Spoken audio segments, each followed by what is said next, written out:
Bike घुमा ही लेता हूँ, वरना मैं यहाँ फंस जाऊँगा। तो देखा, मैंने आपको कहा था ना कि मुझे ना बिल्कुल ट्रैफिक नहीं पसंद है। इसे चलाने में जो मज़ा आता है ना, मुझे बाकी कोई नॉर्मल बाइक्स में नहीं आता है। So hello guys, welcome back to अपने डी राइडर चैनल पे। तो तुम्हारा भाई निकला एक न्यू मोटो व्लॉग में। तो गाइस, आज की वीडियो में मैं बात करने वाला हूँ कि जो अपनी मोटरसाइकिल होती है उसकी सर्विस हमें कहाँ करवानी चाहिए। लोकल मार्केट में, लोकल गैराज मतलब कि जो बाहर की दुकानें होती हैं, या सीधे शोरूम में करानी चाहिए। तो सही बात है, सही बताऊं तो एक चीज़ मैं क्लियर कर देता हूं कि आप लोगों को क्वेश्चन तो आते नहीं है, बट मैं फिर भी कुछ क्वेश्चनों का आंसर खुद ही क्लियर कर देता हूं कि जिससे कि जो लोग सर्च करते हैं उन लोगों को काफ़ी आसानी हो उस चीज़ के बारे में। तो उनको भी मैं जानकारी दे देता हूँ। बेशक मेरे को क्वेश्चन नहीं आते हैं, बट कोई बात नहीं, अगर आगे चल के अपने Q&A आते हैं तो मैं Q&A पे भी वीडियो बनाऊँगा। तो ये नेक्स्ट पार्ट है, सही बता रहा हूँ। तो क्या कहते हैं, अगर मैं बात करूं गाड़ी की सर्विस की बात, तो जाहिर सी बात है ये आप पे डिपेंड करता है कि आप कहां करवाना चाहते हो, आपका बजट कितना है। मजाक कर रहा हूं, ऐसा कुछ नहीं है। तो जैसे अगर मेरी अपनी मैं पर्सनली बात करता हूं, ठीक है गाइस, तो मेरे पास है V15i, ठीक है गाइस, जो मॉडल बंद हो चुका है उसको मैं चला रहा हूँ और इसी से मैं अपना मोटो व्लॉगिंग भी करता हूँ। मज़ा आता है, ऐसी बात नहीं है। इसे चलाने में जो मज़ा आता है ना, मुझे बाकी कोई नॉर्मल बाइक्स में नहीं आता है। मैं सीधे ही आ गया, मुझे वहाँ मुड़ना था शायद। ऐसा कुछ नहीं है, मेरे को जहाँ रास्ता दिखता है मैं उधर ही निकल जाता हूँ। ऐसा कुछ नहीं कि मैं कोई क्लियर सा सोच के चलता हूँ कि मुझे इधर जाना है उधर जाना है। ऐसा मेरा कोई पर्सनली कोई काम वाम नहीं होता है। बस एक आपको आइडिया देने के लिए मैं निकल पड़ता हूँ और जहाँ मेरे को रूट खाली दिखता है मैं उसी रूट में जाता हूँ, क्योंकि मुझे ट्रैफिक बिल्कुल नहीं पसंद है। तो हाँ, मैं बात कर रहा था कि कि हमें सर्विस के लिए एक बाइक को कहाँ देना चाहिए, सर्विस सेंटर में देना चाहिए कि बाहर के ऑटो गैराज मोटर्स में देना चाहिए। तो गाइस, जो अगर मैं पर्सनली अपनी बाइक की बात करूँ, तो मैंने जब स्टार्टिंग में अपनी बाइक ली थी तो मैं इसको ना सिर्फ शोरूम में ही इसकी सर्विस कराया करता था। तो इसकी जो फर्स्ट सर्विस थी वो मेरे को अराउंड फ्री सर्विस होने के बावजूद भी मेरे को 800 से लेकर 900 रुपये इसका कॉस्ट पड़ गया था।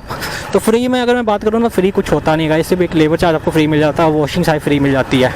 बाकी आपके ऊपर अगर जो ऑयल का पैसा लगेगा और जो उसमें कोई गाड़ी में कोई अगर प्रॉब्लम होगी तो उसका पैसा आपको देना ही पड़ेगा, उसमें कुछ फ्री नहीं होगा गाइस, ठीक है। बाकी मैंने अगर क्लियर बात करूँ तो मैंने जब भी गाड़ी ली थी तो 2-3 साल तो मैंने सर्विस सेंटर में ही, मतलब जहाँ से मैंने गाड़ी निकलवाई थी वहीं पे मैंने सर्विस कराई, बाहर नहीं करवाई थी मैंने। उसके बाद जब धीरे धीरे टाइम बीता गया तो इसकी कॉस्टिंग भी थोड़ी बढ़ती गई। सही बताऊं तो पहले तो मैंने फर्स्ट टाइम 800 रुपये स्पेंड किए थे इस पर, उसके बाद शायद 1200 के 1300 रुपये स्पेंड किए थे। और अगर दूसरी बात करूं तो मेरे को सर्विस सेंटर में इसलिए जाना पड़ता था क्योंकि ज़्यादा प्रॉब्लम इसकी क्लच प्लेटों में आती थी। ये पिकअप नहीं पकड़ती थी उस टाइम, तो मुझे क्लच प्लेटों का भी हिसाब नहीं पता था क्लच प्लेट होती क्या है। वो तो सर्विस सेंटर में बताते थे कि आपकी गाड़ी का क्लच प्लेट ख़त्म हो चुका है, तो मैं कंपनी से ही पवाता था। तो उसके बाद धीरे धीरे टाइम जब स्पेंड किया तो फिर मैंने बाहर सर्विस करानी स्टार्ट कर दी। पहले मैंने छोटी छोटी चीज़ें करवाई, ठीक है, जैसे लाइक अपना ऑयल फिल्टर चेंज कराना या एयर फिल्टर साफ़ करवाना, गाड़ी वॉश कराना, ये सब मतलब लोकल में कराने लग गया, क्योंकि सर्विस सेंटर में टाइम मेरा बहुत लग जाता था। वहाँ गाड़ी खड़ी करनी पड़ती थी और उसके बाद फिर उन्हें सर्विस करने में भी टाइम लग जाता था। तो मेरे को हर काम के लिए मेरी गाड़ी चाहिए होती थी, चाहे बेशक मैं छोटा काम करता था, वैसे कोई काम छोटा बड़ा नहीं होता।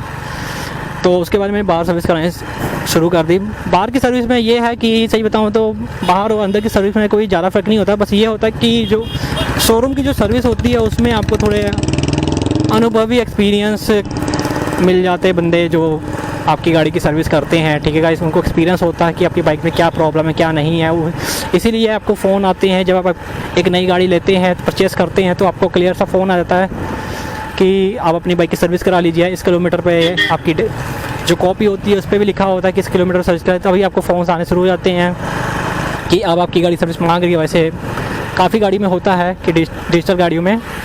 एक सेकंड, मुझे फ़ोन आ रहा है तो मैं वीडियो यहाँ से कट कर देता हूँ।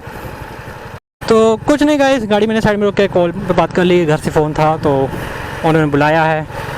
तो मैं कहाँ पे था, तो हाँ, तो जो शोरूम की जो सर्विस होती है वहाँ के जो अपने क्या कहते हैं उन्हें, अब बंदे मैं कहता हूँ, ठीक है, जो लोग होते हैं उनको थोड़ा एक्सपीरियंस होता है, तो वो आपकी गाड़ी को जानते हैं कि क्या है क्या प्रॉब्लम नहीं है, इसलिए वो अच्छे से आपकी गाड़ी को बिल्कुल मेंटेन करके देते हैं। बाकी जो बाहर के होते हैं उनको भी अच्छा खासा एक्सपीरियंस होता है गाइस, वो भी ऐसे नहीं होते, फ्रेशर्स नहीं होते। बाकी ये आप पे डिपेंड करता है कि आप किस ऑटोमोबाइल्स के मैकेनिक के पास जाते हैं, उसको कितना एक्सपीरियंस है, ठीक है गाइस। ऐसा नहीं है कि मैं सिर्फ शोरूम में ही अपनी सर्विस कराता हूँ गाड़ी के। अपने भी काफ़ी हैं कि बाहर जाके सर्विस करा सकता हूँ, बाकी मैं ऐसे किसी के पास भी नहीं जाता। बाकी इमरजेंसी पड़ जाए तो आप करवा सकते हैं कहीं भी, ऐसी कोई बात नहीं है। बाकी अगर मेरी बात करो तो शोरूम में आप अपनी बाइक की सर्विस कराया करो, क्योंकि मैंने भी जब से 2-3 सर्विस बाहर कराई तो मुझे भी गाड़ी में काफ़ी प्रॉब्लम्स देखने को मिलने शुरू हो गई है। जो मैंने आपको बताया था कि चेन कवर में मेरी प्रॉब्लम आने लग गई है, तो मुझे अगर पहले पता होता तो मैं शायद पहले अपनी चेन कवर को चेंज करा चुका होता। और मेरी क्लच प्लेटें भी इतनी सही इम्प्रूव नहीं है कि मतलब कि सही नहीं चल रही हैं। बस ये है कि मेरी बाइक चल रही है। बाकी अगर एक सेकंड मैं यहाँ बाइक घुमा ही लेता हूँ, वरना मैं यहाँ फंस जाऊँगा। तो देखा, मैंने आपको कहा था ना कि मुझे ना बिल्कुल ट्रैफिक नहीं पसंद है। मतलब जहाँ पे खड़ा होना पड़ गया ना, वहाँ से मैं गाड़ी घुमा ही लूँगा, मैं वहाँ खड़ा नहीं होऊंगा। ये क्लियर सी बात है। काफ़ी कम चांस है कि मैं गाड़ी खड़ी कर पाऊँ।